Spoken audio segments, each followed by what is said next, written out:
asentado en el hormigueante mundo de los números.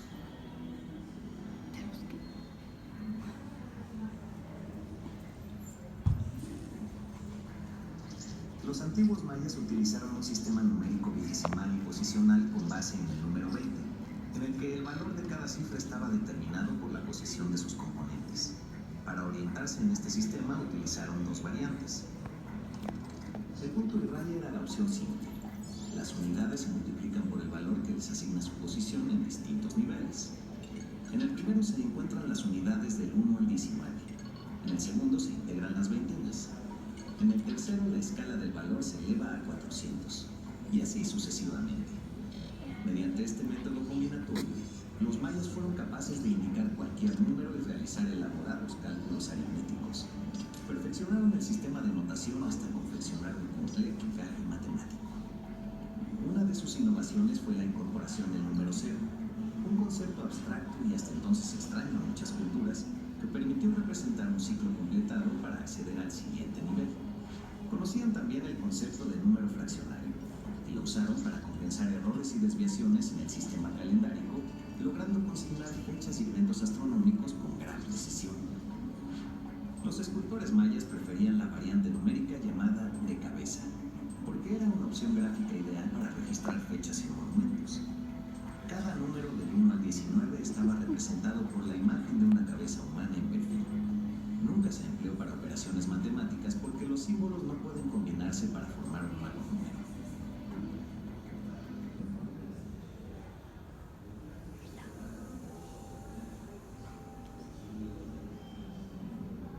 Cada día y cada noche, los astrónomos mayas siguen el lento desplazamiento de los cuerpos celestes visibles, registrando a simple vista conjunciones, oposiciones y ciclos. Vigilan en primer lugar al astro que inunda con fulgor la cúpula celeste, el Sol.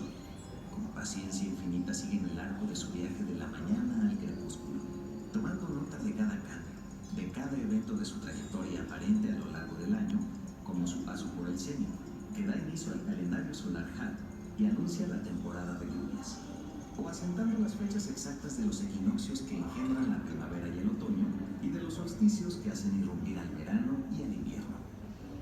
Cuando el sol se acerca al ocaso, se deja ver la luna. Los astrónomos leen los dibujos en su cara rugosa y ocupan sus noches en determinar sus fases y la duración de su ciclo, que estiman en 29 y 30 días para compensar la desviación fraccionaria. Cuando la luz mengua un poco más, aparece Venus. Los ojos atónitos de los astrónomos mayas se ocupan en estudiar cada meandro, cada titubeo en su comportamiento. Sin dejarse confundir por el tránsito del planeta delante o detrás del Sol, concluyen que el lucero de la mañana que ve en una parte del año es el mismo que en otra se muestra como estrella de la mañana. El orto helíaco de Venus, momento en que aparece inmediatamente antes que el Sol, luego de borrarse del cielo durante 8 días, señala el momento de hacer la guerra. Determinan que es necesario un periodo de 584 días para que la Tierra y Venus se alineen con respecto al Sol, y uno de 2922 días para que el Sol, Venus, la Tierra y las estrellas coincidan. Los mayas dejaron huella de su constante vigilancia de los astros y su estrecha relación con el cielo, al trasladarlos a códices, monumentos, calendarios agrícolas y rituales, expandiendo así la red de correspondencias entre cielo y hombre y tierra, hombre y universo.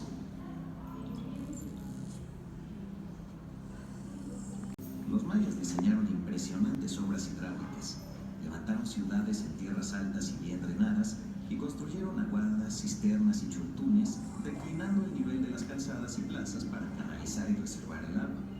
Las edificaciones, organizadas alrededor de plazas y patios, se unían entre sí por medio de calzadas. Se cree que las ciudades se orientaban sobre un eje oriente-poniente. Aunque la traza original solía modificarse con el tiempo, el diseño arquitectónico mantenía principios geométricos de escala y volumen, de proporción y simetría. El basamento piramidal era el componente que permitía que los majestuosos templos despuntaran por encima del dosel de vegetación. Con la acumulación y compactación de piedras y tierra, fue incrementando su altura y resistencia, y el perfeccionamiento de las técnicas constructivas. El remate de los templos era la crestería, que se alzaba sobre el techo y podía ser maciza o calada, para resistir al viento y contrarrestar la gravedad. La bóveda en saledizo es una contribución de los mayas a la arquitectura mundial. Para construirla, desfasaban las hiladas de piedra al paño del muro de manera que las caras se elevaran acercándose en el centro.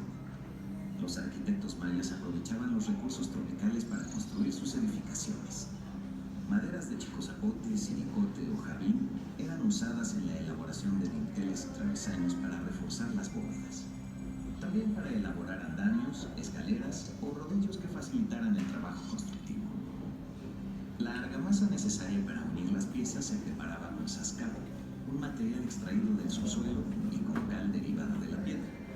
Después de recubrir los edificios con estuco, una pasta fina de cal y tierra caliza, los mayas los pintaban con coloridas escenas mitológicas.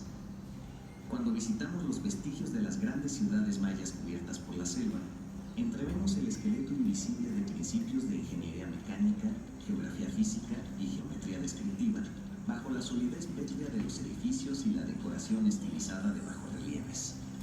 Esta constelación de nociones y técnicas constructivas, amalgamadas por preceptos matemáticos, astronómicos y religiosos, es lo que ha permitido que esas masivas estructuras resistan la avalancha de la selva y, sobre todo, que sobrevivan al implacable tiempo. Bueno, y aquí tenemos un collar de piedras preciosas, como lo es el jade para los mayas. Y esto lo utilizaban sobre todo las personas de alta sociedad, gobernadores, incluso las llegaban a enterrar con ellas y les ofrecían pues más joyas de estas. Y también, bueno, algo que me gustaba es que representaba mucho a la tortuga, ya que para ellos significaba agua, fertilidad, longevidad y buena suerte. Y aquí en Yucatán solo suelen tener dos temporadas, que es la seca y la temporada húmeda, pues donde significaba que todos sus cultivos iban a proliferar y pues iba a haber más alimento, economía.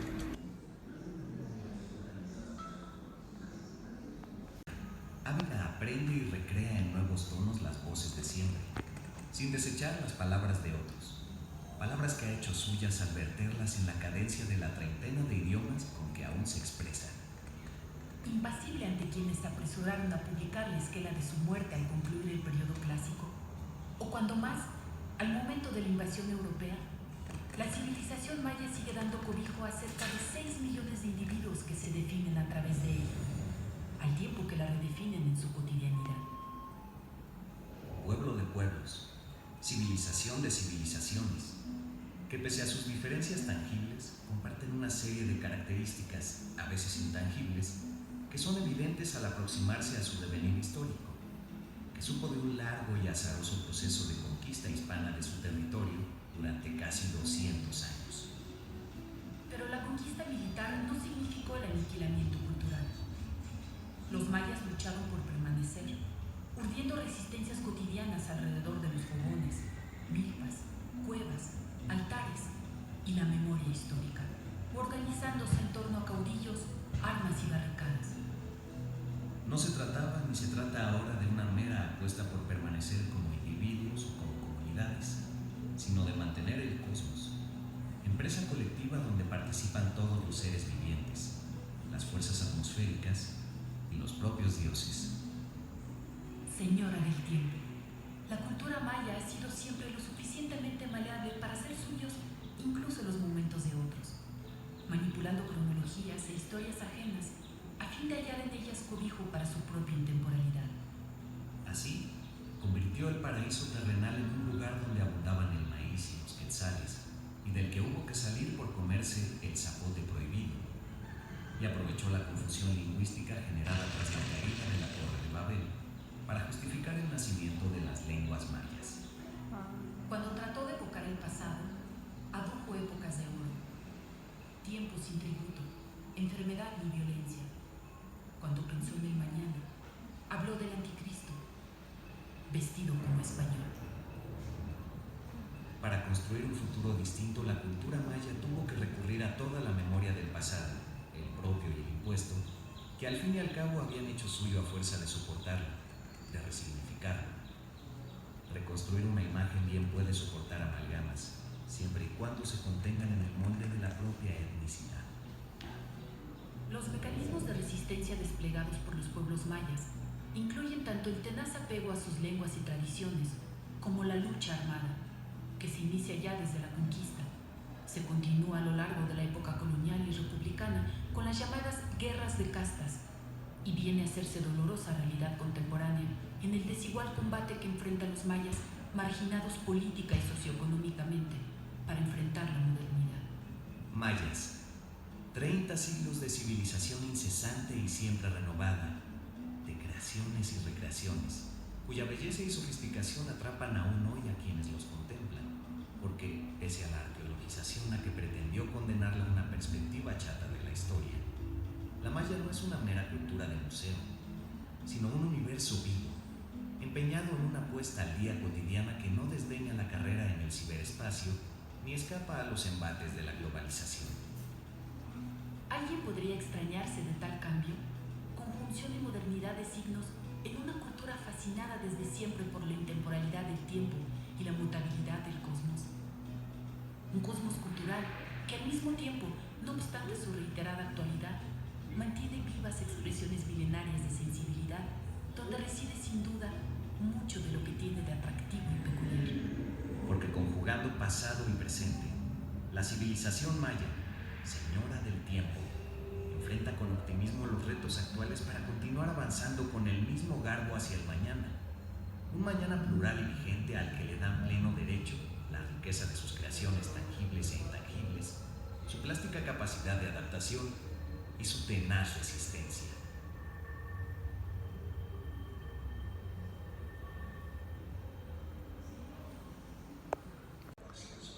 Bueno, ya estamos casi por terminar el museo. Creo, Creo. está muy grande. Demasiado, ya llevamos aquí como 3 horas. De hecho, Dinos, Fernanda, ¿qué te está pareciendo? está muy grande, muy interesante y pues tiene sentido por todas las cosas a las que estoy involucrado, ¿no? Lo que más me ha gustado, yo creo que ha sido más que nada como la parte de los dioses y no sé cuál más. A mí también. Pero no sé, literal tenían dioses para todo. Y de la historia de cómo se creó a los hombres, de que venimos del maíz. Sí. Pero lo que sí nos tiene enojadas a los dos sí, la es conquista. la parte de la pinche conquista, güey. Nomás vinieron a chingar todo, la neta. Y Nada lo de bueno los trajeron. tributos y la esclavitud, no, eso sí, no. Castiguemos a España, nos deben mucho dinero. Pero en sí, o sea, muchas esculturas, como muchas reliquias, joyas de vestimenta, todo muy bien, todo nice, está muy chido la verdad. Bueno, seguiremos viendo a ver qué tanto nos falta. Adiós. Abdomen planetario. Kim, fijo en lo alto, espolea el ombligo del vacío. Su fiebre inocula la tierra y la cubre de brotes. Escarba la tiniebla y la infecta de visiones. Kim, plegado en sí mismo, cada ocaso se hinca el aguijón. Kim, brasa. Kim, sangre.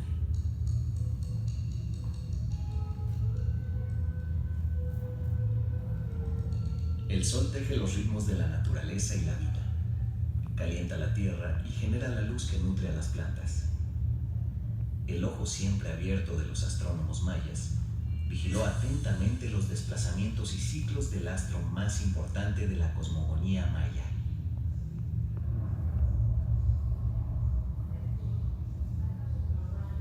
El mito solar cuenta que el sol debía sacrificarse cotidianamente, cruzando los 3 planos del universo. Al caer el crepúsculo, el astro descendía por la boca de la tierra al inframundo y libraba una batalla agónica con los dioses de la muerte durante toda la noche. Al amanecer, emergía triunfante para recorrer de nuevo el cielo hasta el cenit. Así, la vida podía renovarse. La arquitectura maya es también un espejo de esta cosmovisión.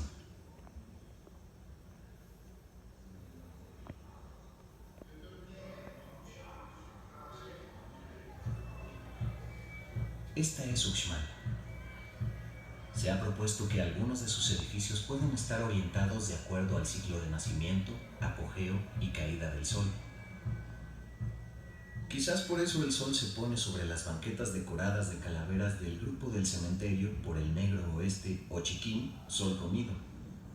Quizás también por eso la pirámide del adivino, situada en el oriente de la ciudad y en la que se hallaron restos humanos, se orienta hacia el poniente, lugar donde el sol desciende a su batalla a Xibalbá, el inframundo, para emerger al día siguiente por el rojo este o laquín, que significa próximo sol.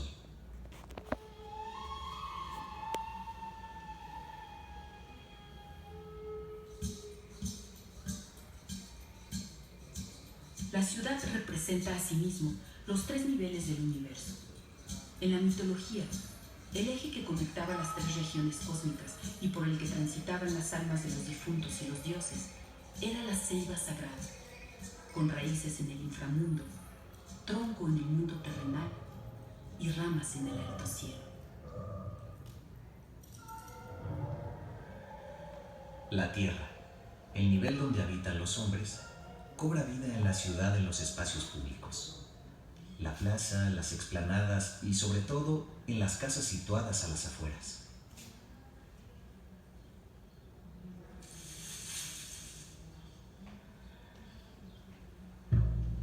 La pirámide simboliza la montaña sagrada, Huitz. Se cree que permitía a los gobernantes acercarse al cielo para comunicarse con los dioses.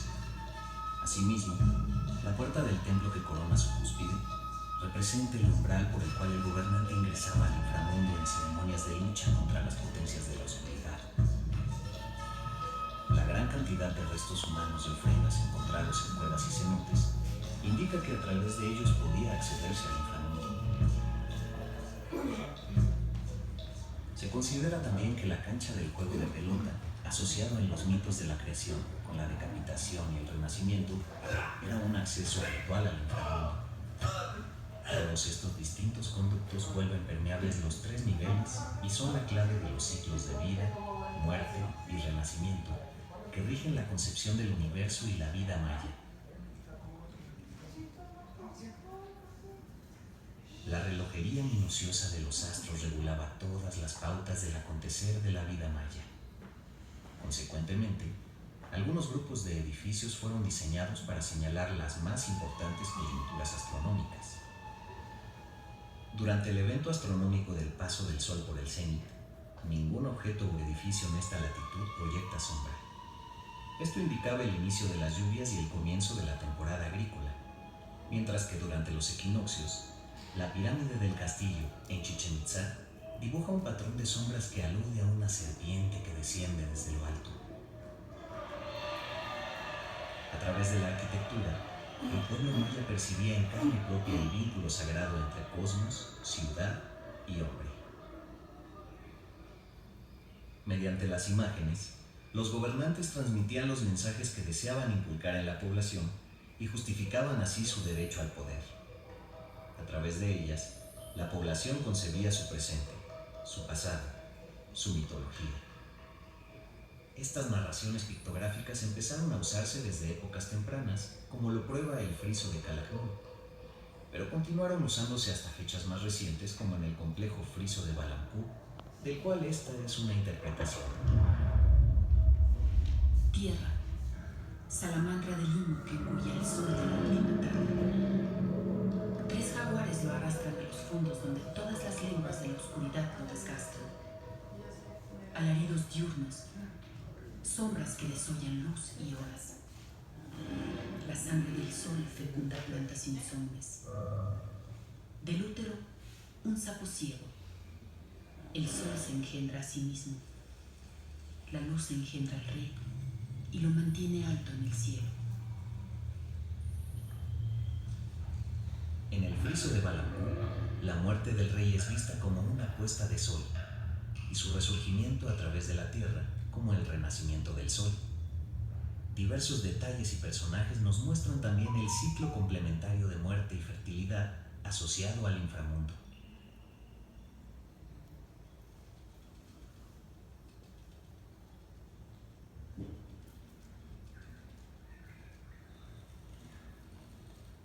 Como el sol que muere por la tarde, la antigua cultura maya también tuvo ocasos y amaneceres. Las antiguas ciudades declinaron, fueron engullidas por la selva, pero murieron realmente. A pesar de su silencio, aun cuando no había testigos para asombrarse de ello, las ciudades mayas continuaron interactuando con los astros. Estas ciudades nos hablan no solo mediante los relieves tallados en la piedra, sino a través de los mismos fenómenos naturales que ellas representaron y que las hacen hoy pulsar y cobrar vida. El cielo y la tierra, la vida y la muerte. Impasibles a la mirada de los viajeros, los viejos relojes siguen marcando sus ritmos milenarios. Toda luna, todo año, todo día, todo viento, camina y pasa también. También toda sangre llega al lugar de su quito, como llega a su poder y a su trono.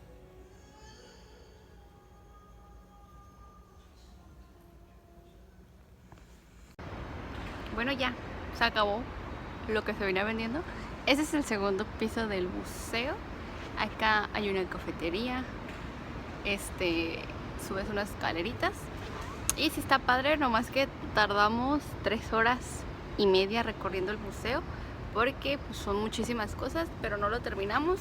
No terminamos de leer porque era muchísima información. Nos dolió el cerebro. Pero estuvo muy padre. Pero es que sí, o sea, está muy completo, tiene información de todo, tienen como láminas que tienen información por los dos lados y literal de todo tiene información. Luego también tienen Como cuestionarios. pantallas interactivas donde puedes ver muchísima más información y sí, entonces sí, justificadas esas 3 horas. Y todo por 25 pesos siendo estudiante. Por ser estudiante y desde Guadalajara. Ay, mi dedo. Y No, pues nada, a ver qué otros museos visitamos.